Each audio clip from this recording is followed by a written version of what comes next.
The return was wild. People are already sounding off in the chat for a multitude of reasons that we'll get into. But you know who else has made their return? And this one went to Mexico. I don't know. Oh man, dude! Like you know how you take Goodwill and just flush it down the toilet? You put a diamond in the toilet. no, like I don't remember. I don't think like I'm trying to think in my head like any teams, and I'm a big basketball fan, but I don't remember a team that looked like they were on the verge of a championship and then just made a trade or a signing that totally like messes that up.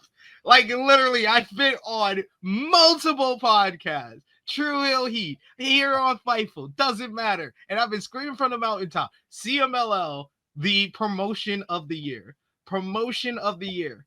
And with 3 months left, they did this. They did this with 3 months left. Holy crap. I have never seen that. But apparently, yeah, I see Henry mentioned it in the chat. I did see the Lucha Raw tweet. And it is true. As a fan, y'all know me, I'm a shill of New Japan. And I have said it multiple times here as well, that the Japanese fan base is different from the Western fan base. And the Japanese fan, there's some fans, they voted House of Torture the 4th best faction in 2023 out of all the factions in Japan. I literally had to hear about that for the next 18 months. So that's how I remember that. They were voted that because the Japanese fans, like their heel work. They like the fact they were being worked by the heel work of House of Torture. And I think with Mexican fans, they're not tapped in on the whole controversy. What happened in 2020 with Tessa Blanchard, her falling out with TNA Wrestling, what she did in that locker room, the experiences that other wrestlers have said about her in the past. They're not aware of any of that. They just see, hey, she's a good wrestler. Hey, she's nice to us when we meet her at the meet and greet. So we're willing to accept her. This isn't right, but it is what it is. Nobody likes CMLL anymore. It's over.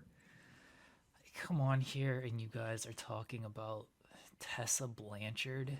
Yeah. What is happening? Well, it was all gonna go into. Sir, I had a format in my head here. Format.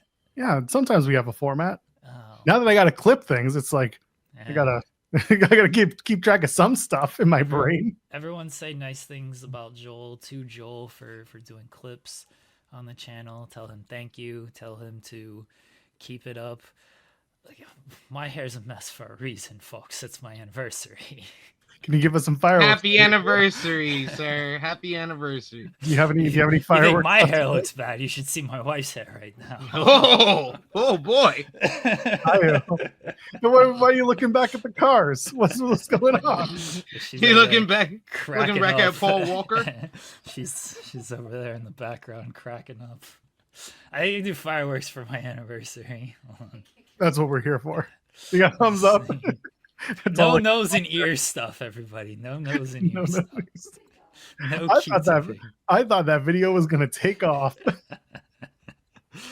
I'm just here so I can, keep my streak alive, make my appearance and everything. So not get fined, and that's about it. That's the only reason I'm here for. Are we all in the Don Callis family? No, well, I've been part of the Don Callis family. Yeah, no, fair. I've told you this. I joined the faction. You're in I did it on an episode of the Fightful Collision post show. I pledged my allegiance. You're in like every faction, so. I am accepted by the set of the Infantry Shane Taylor Promotions. I am an official member of the Bullet Club. That's it. Yeah, okay, and the Don Callis family. Yeah, that's it. Just 3 factions. All right, I mean that's a lot still. There's wrestlers who are in more. That's true. I'm not allowed in the Don Callis family. Are you unaffiliated as well? Are you part of Los Ingobernables? Nah. That would be more of Joel. He's unaffiliated because he doesn't know anything about New Japan. Yet here I am about to call the main event for the Tokyo Dome. Telling you, House of Torture is going to win all their matches too. hope They're going to so. be number one. Oh God. I'm definitely not a part of the system. I'm more of an order Joel's 4 guy. Joel's definitely part of the system. Yeah, he's definitely a part of the system. Yeah. Him and Eddie Edwards. Moose would love me to be part of the system. He likes us. He likes me. Yeah, he likes you. I don't know. He likes me and Jensen. Yeah. Does he like Jensen? He loves Jensen. Oh my God. fair. He tags Jensen when he gives him praise. It's funny as hell. Yeah. Okay. But look for the tweets after Bound for Glory. It is going to be at Joel Pearl at Fight Talk _. Thanks for the kind words. If they have a good hardcore war match, All right. you'll see them. He did it after Slammiversary because we praised the match with Leon Slater, which I think deserved the praise. But yeah, he'll tell us. Yeah. All right. I'm gonna get out of here. I just wanted to say hi and again make my appearances. I'm gonna go have a second breakfast now. I hope everyone has a good afternoon, morning, evening, whatever you're having. What was your first breakfast? My wife was my first breakfast. I need to spell it out for you. What I just He asked what was the first breakfast. I wasn't going to say it. I thought it was obvious, but we don't play with assumptions here on Fightful, Jeremy. We can't report on vibes. Vibes are high. I got a new watch, everybody. Oh hell yeah! It's about time. Well, Yes. well, we all know now what Jeremy was doing for his anniversary. I gotta pop my dick, man. Yes, that is factual. It would have been funny if you had done that, and then when it came back, you were gone. Pop my dick, man. All right, y'all have a good show. Talk to everyone later. See y'all tomorrow. I'm back tomorrow. Yes, take care, Jeremy. Have a good one, brother. Oh, all right. That's how you want to start the show. Absolutely. That's how we're supposed to start this show. This ridiculous show we do here every week. Every day, baby, 10 a.m. Eastern. We're here. This is what we do. Sometimes it's wrestling, and sometimes it's whatever that was. Pop my dick, man. Let's hit a super chat real quick. Volub sends a super chat saying, Vanilla Fumble. I'm vanilla, baby. Doing myself today is what we call when we have to talk about Tessa Blanchard like ever. Come on, CMLL. It's like SP3 was saying.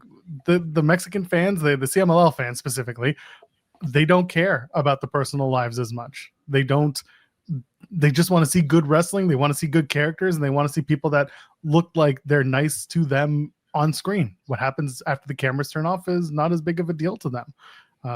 American fans, we tend to hold wrestlers or just our entertainers accountable for the things they do, or at least we try to. Some people are for that and some people don't. It is what it is. My interest is more in her work with TNA because CMLL does not have a deal with TNA. They work with AAA, they work with WWE, and also part of Tessa's negotiations, as we understood it, was that she wanted to work CMLL, and TNA said, no, thank you. What changed? That's going to be the big question. But it's one of those, like, it's the question everybody wants answers to, but nobody really cares about. It's really just an information gathering moment. My curiosity is piqued. My interest is not piqued. But she's going to be at CMLL. I think people are interested to find out if she's still with TNA. I think that would be the big thing, because then that would basically be TNA admitting that they had buyer's remorse, because this is less than a year from when she got signed in December last year. So you either adjusted the deal or y'all went back to the negotiation table because the deal was about to run out, which I wouldn't be surprised if she only signed for a 1-year deal and that they would be starting negotiations now for a new deal. And maybe they worked it out where she's able to now do CMLL because she's only on a per date type of deal or a different type of deal than she was previously with TNA. I'm interested in that. I think that, it's a situation where per Lucha Brawl, basically CMLL runs more women's matches around this time of the year. So they need more women's wrestlers coming in. Their fan base and their wrestlers and their staff all like Tessa. They haven't experienced what we've seen who Tessa Blanchard is from her past experiences in locker rooms and with other some of her peers.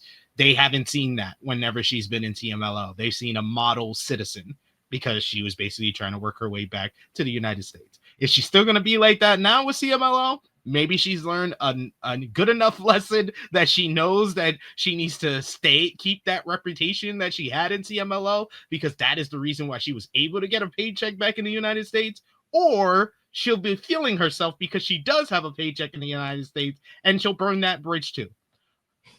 I don't know about y'all, but personally, my opinion, I don't like Tessa, so I want the latter. You're funny thinking she's going to change. You're funny. I've said it here. Others have said it with me.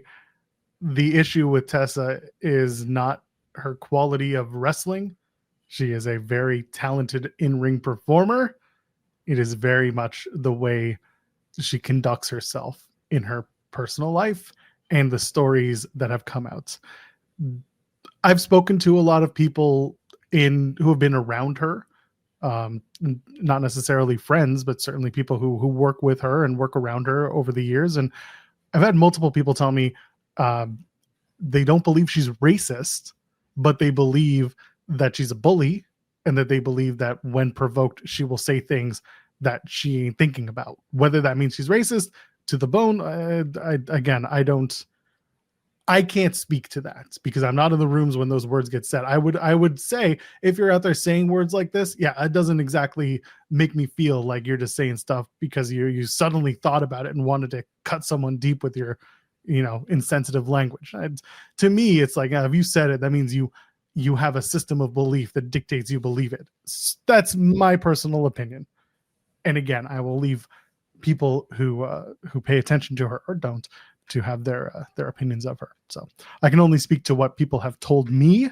My interactions with her have been minimal at best, and she's in CMLL, and I just want to know what that means for her TNA deal because, like you said, SB3, it was almost a year ago when she came back. It was December, wasn't it? Just before Final Resolution. It was November. So there's an interesting conversation. The person that hired her, he left. He got fired. He got canned. Ariel Schneer hired her. He got fired.